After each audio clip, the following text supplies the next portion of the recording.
Show with Kevin McCullough. Welcome back, Kevin McCullough. Final few minutes. Man, do they go fast when you're hearing a story this compelling. Carrie Sheffield, my very good friend, and someone who is a friend to our movement, to things that we want to see accomplished. She actually helps shape some of the ways that those things get done.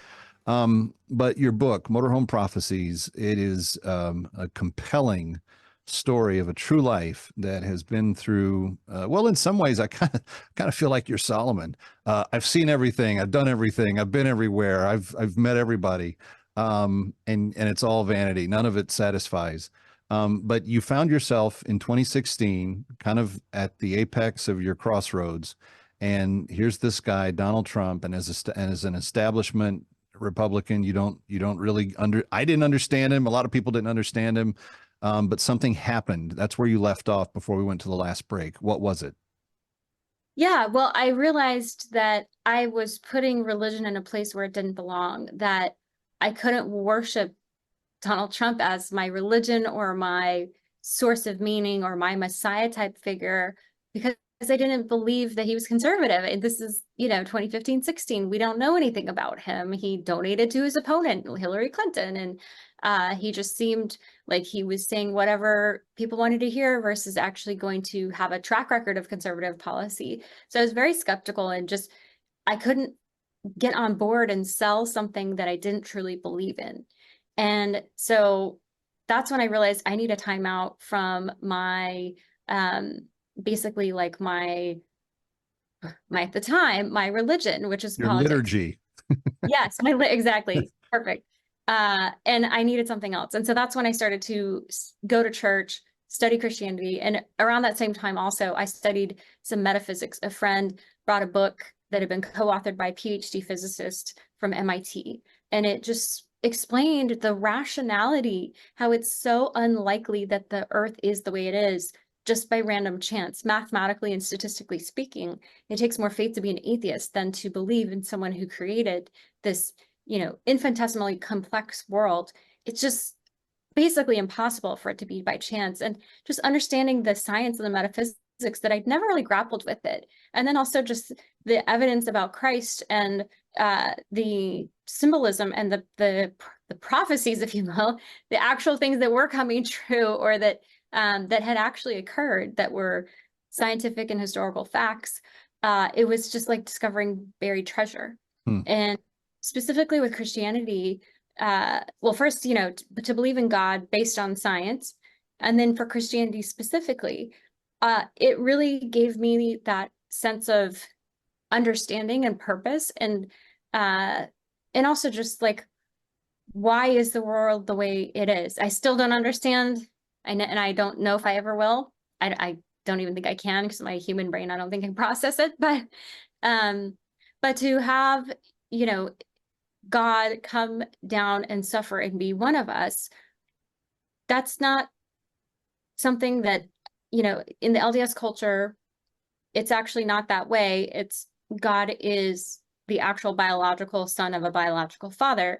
So it is actually like, you're actually, at the time, it really upset me, because I'm like, he literally had to murder his son to satisfy himself. That I found that really upsetting, because they don't have the Trinity, and the Trinitarian understanding of Christ makes more sense to me, because it's God himself coming down and offering a sacrifice. Yeah. And taking on and understanding this experience.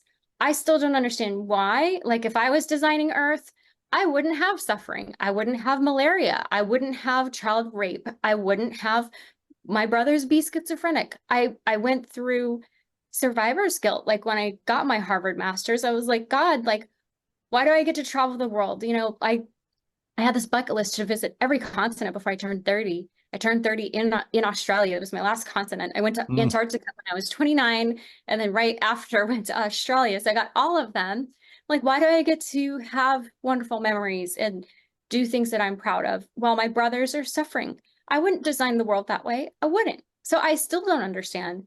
But all I do know is that the more time I spend spinning my wheels, being angry at God, being angry at my dad, my life suffers. So the life of surrender is also the Christian life that I found very appealing as well. Wow.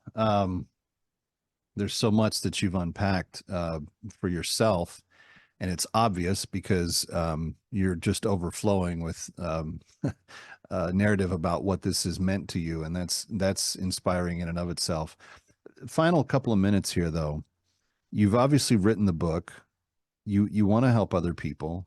What's the main takeaway, or maybe two things that you would really like every person that comes into contact with it to understand? Yeah, so I think of the book as two audiences. There's the believer and the non-believer. And for the believer, my goal in writing it is, especially for believers, I think sometimes because in general, again, speaking very broadly, generally speaking, religious people and Christians are happier, and that's just a Oh, mathematical, that's been proven through studies. scientifically proven.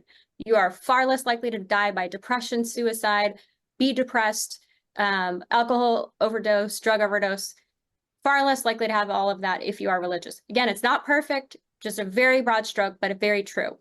And so sometimes because religious people are happier and less depressed, it's actually hard for them to have empathy. So sometimes I pray, Lord, give me empathy for people with no empathy.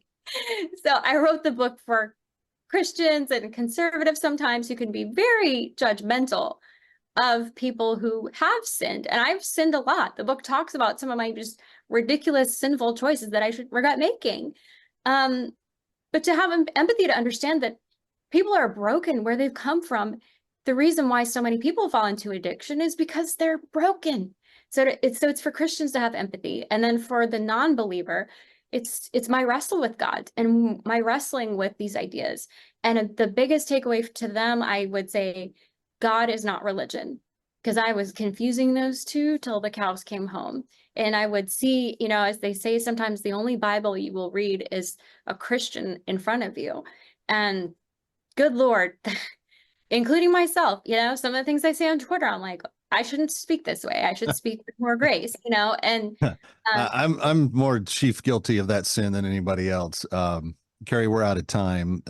Congratulations on getting the story told, Motorhome Prophecies. Order it from your favorite book supplier. Go and get it, and then use it to encourage other people. Ready or not, we'll be right back.